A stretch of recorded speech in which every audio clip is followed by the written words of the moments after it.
Minutos, continuamos en Punto Noticias, segunda emisión, y damos paso a este espacio de entrevista y damos la bienvenida. Saludamos a Isabel Vargas, presidenta de la Unión Nacional de Educadores. Le saluda Patricio Peralta, bienvenida. Se pospuso el retorno a clases presenciales justamente por la escalada de contagios, pero en caso de que no se haya tomado esta medida, el sistema educativo, la infraestructura educativa estaba preparada justamente para recibir ya a los estudiantes de manera presencial en los distintos establecimientos. Bienvenida. Buenos días, Patricio, y a todos los que están siguiéndonos a través de este medio de comunicación. Pues en efecto el COE ha decidido postergar el regreso a la presencialidad de 193 cantones. Pero realmente el Ministerio de Educación no ha preparado a las instituciones educativas para un retorno seguro, para que estas escuelas se conviertan en la escuela biosegura, de tal manera que los padres de familia y la comunidad educativa puedan tener una tranquilidad, toda vez que el COVID-19 aún no se ha ido. Continuamos en pandemia, vienen diferentes variantes y lo mejor es la protección, los 2,5 metros de distancia, entre todos, coadyuvar entre todos. Sin embargo, pues nosotros hemos denunciado que el 53% del área de saneamiento de las instituciones educativas no están en condiciones de recibir. Les doy un ejemplo práctico. En la ciudad de Quito, un colegio grande con 4,000 estudiantes debería tener 33 baterías sanitarias. Sin embargo, apenas tiene 8, tiene 4 lavamanos. Y esto sucede a lo largo y ancho del país. El 36% de instituciones educativas no cuentan ni siquiera con agua potable ni tratamiento de las aguas servidas. Entonces, esa es la preocupación, y también el hecho de que seguimos con las aglomeraciones en el aula. El regreso a las clases, este regreso progresivo que estábamos ya el 74% ya en la presencialidad, ¿qué demostró? Demostró que no hay cambios, que seguimos con lo mismo antes de la pandemia. No hay una nueva malla curricular, no hay el nuevo enfoque del Departamento de Consejería Estudiantil. Seguimos con las mismas, con el mismo número de estudiantes. Estamos hablando de 50, de 60 estudiantes. Entonces, en esas condiciones no se puede pues decir que va a haber estas medidas que nos van a proteger de ese contagio rápido como el que vimos del Omicron. Claro, con eso también hay cantones, hay 26 cantones que están en semáforo naranja, y la autorización de que vayan o no dependerá de los familiares y otros requisitos que incluyeron, pero hay justamente también dentro de estos establecimientos no cuentan con toda la infraestructura para tener estudiantes en presencial y también continuar con estudiantes en modalidad virtual. No hay las condiciones, y aquí se estaría afectando al interés superior del niño. Nosotros hemos dicho que fácil que es decidir detrás de un escritorio, pero el rato que ya vamos a territorio nos topamos con una realidad. ¿Y cómo es que este regreso voluntario, que incluso lo ha ratificado la señora ministra, cómo es que está perjudicando? Primero, porque aquellos que no tienen la voluntad de ir a la presencialidad se van a quedar sin clases, sin educación, porque no tienen la presencialidad y tampoco tienen la virtualidad. El docente no se puede dividir en dos para estar en dos partes al mismo tiempo. No hay, el 86% de las instituciones educativas no tienen un internet óptimo, solamente tienen en el área administrativa, y entonces tampoco se puede transmitir directamente la clase al estudiante, porque no hay los equipos para hacerlo, y tampoco el profesor puede dar clases al otro grupo en la tarde, porque se estaría sobrecargando al docente, aparte de la situación administrativa, que eso ya nos tiene también trabajando fuera de las horas que corresponde a nuestro horario que está establecido. Entonces, en esto no pensó la señora ministra, sino más bien en la improvisación de que se regrese, como sea que se regrese a clases. Las denuncias presentadas a tiempo, junto con la comunidad de los médicos, la Federación de Médicos, que de manera científica, con datos, probaron e insistieron en que es imprudente este regreso a la presencialidad. Estamos en el pico más alto, hay cantones en donde estamos extremadamente en peligro. Entonces, significa no solamente el tema de la vacunación, porque sabemos que a pesar de la vacunación estamos siendo contagiados, pero también tenemos que ver cómo es que le preparamos a la institución educativa para que incluso podamos mejorar la calidad de la educación. Estamos con un retraso de más de un año, entonces, ¿cómo mejoramos? Y eso realmente el presidente Lazo, este gobierno, le ha dado la espalda a los niños, a nuestros hijos, a los jóvenes, porque para todo esto se requieren recursos. Y este gobierno, si hacemos una revisión de los últimos 5 años, cuánto le aportaron al inicio de cada ejercicio fiscal, este es el que menos le está aportando, apenas 3.11% del Producto Interno Bruto. Y entonces, en estas condiciones, ¿cómo se va a mejorar la calidad educativa? ¿Cómo se va a construir más aulas para que no haya un aforo más de 30 estudiantes? ¿Cómo se va a cubrir la deficiencia que existe al momento de maestros?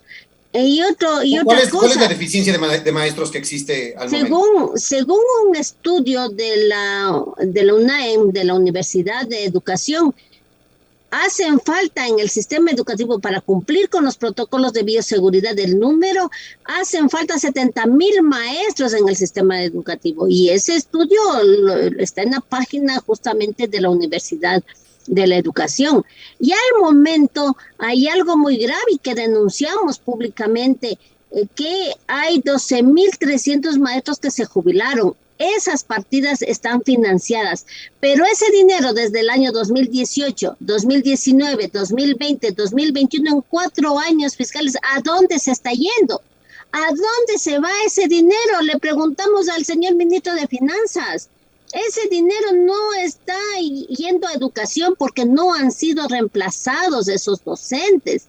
Es decir, hay ese déficit, falta recontratar a aquellos docentes que fueron despedidos en el año 2020 en el estado de excepción. No se está ejecutando la ley orgánica de educación, no ha habido contratos de personal especializado que ayude a sacar adelante a nuestros niños. El 42% tiene la fatiga de la pandemia, están afectados psicológica, emocionalmente. Entonces es necesario trabajar, invertir en educación, pero lamentablemente este gobierno le ha dado la espalda al pueblo ecuatoriano y lo que está haciendo es cumpliendo a rajatabla y pagando a tiempo la deuda externa y no la deuda social. Claro, aparte justamente del tema de infraestructura, lo comentaba, el tema de la calidad educativa. Vamos ya casi a los 2 años de educación virtual y hay muchas voces, muchos estudios igual y artículos que han dado cuenta un poco de la baja calidad que se ha tenido por la capacitación que se debería dar, como tratar de justamente llegar a los niños, sobre todo a través de las pantallas, ahora justamente por la pandemia. ¿Cómo ha sido el trabajo del ministerio en la capacitación a los maestros con el tema de más recursos dinámicos, lúdicos en la pantalla? Porque también hay las quejas de profesores que no hacen su trabajo como deberían, no incentivan al estudiante y pues justamente los estudiantes, los niños y adolescentes son los que se ven perjudicados en esta educación virtual en ya casi 2 años. Bueno, aquí no podemos nosotros generalizar algún caso particular. Aquí la generalidad es que el Estado le ha fallado al sector educativo, le ha fallado desde antes de la pandemia. Recordará, Patricio, que en enero del 2020 la Asamblea Nacional le declaró en emergencia la educación, ya estábamos en emergencia. Y con la pandemia lo primerito que hicieron es recortar el presupuesto en $890 millones. ¿Qué le recortaron? La educación inclusiva, le recortaron lo que es uniformes, lo que es alimentación y lo que es infraestructura. Recortaron la educación a los niños de menores de 5 años. Eso es lo que hicieron, le perjudicaron. 2021 lo mismo, 2022 igual, hay una rebaja del presupuesto. Entonces no hubo una responsabilidad, no hubo una manera de reparación, digamos, o de poder solventar qué es lo que estaba pasando en los hogares ecuatorianos. ¿Usted cree que más de 1.200.000 ecuatorianos que fueron a engrosar la lista de la pobreza extrema podían tener una virtualidad, podían tener una herramienta telemática? Incluso la Unión Nacional de Educadores hizo una acción de protección para que los infocentros no se cierren, los infocentros que atienden a 4 millones de ecuatorianos de las áreas apartadas, de las áreas rurales. Este gobierno y el anterior gobierno se están llevando el impuesto que pagan las telefónicas, el 1% tiene que ir justamente para, que haya más puntos de cobertura. Pero como no les conviene en más de 1.400 parroquias, no les conviene económicamente, no lo hicieron y se llevaron los 300 millones de dólares. Y ahora en la pandemia tenemos las consecuencias. ¿Qué responsabilidad social tuvieron las empresas que obtienen millonarias ganancias? Aquí no se trata de caridad, de que se conviertan en madrinas, en padrinos de las escuelas, no. Aquí el Estado tenía que cobrar un porcentaje, así como nos descontaron de nuestro sueldo a los maestros, a los servidores públicos. Así tenían que haberle descontado a esas utilidades millonarias que no le aportaron con un solo centavo en esta pandemia para otorgar los equipos, para dar las facilidades para que todos tengan la educación. Mire las empresas telefónicas con millonarias ganancias. Y las mismas que dan el servicio aquí, las empresas telefónicas internacionales que prestan el servicio aquí en el Ecuador, esas mismas empresas dotaron de chips, de herramientas telemáticas en otros países, 40.000, 50.000, 60.000 líneas. ¿Por qué no lo hicieron aquí en el Ecuador? Entonces ahí nosotros vemos que eso, los que nos escuchan, eso se llama neoliberalismo. Es decir, beneficiar a los grandes empresarios y quitar en detrimento de los derechos de los sectores populares y en este caso de nuestros niños y de nuestros jóvenes. ¿Cuál ha sido la apertura de la ministra y del ministerio en general para justamente mantener estos diálogos, entablar conversaciones con organizaciones de educadores y poder solventar la educación en beneficio de los estudiantes justamente? Bueno, pues el diálogo ha habido una apertura, pero el tema no es cuestión de diálogo. El tema es de recoger las propuestas y aplicarlas, y eso no ha habido, porque obviamente que la señora ministra responde a una línea política emanada desde el gobierno, y nosotros vemos cómo es que se está fomentando el autoritarismo, cómo es que se discrimina a un luchador social, y no solamente a ese luchador social, ese es solamente el conejillo de Indias para que todo el mundo vea lo que le va a pasar si sale a protestar. Y entonces se nos está criminalizando y se nos está imponiendo una política. No se está recogiendo las propuestas que desde los sectores populares hemos entregado. Entonces, un diálogo sin respuesta no es diálogo. Claro.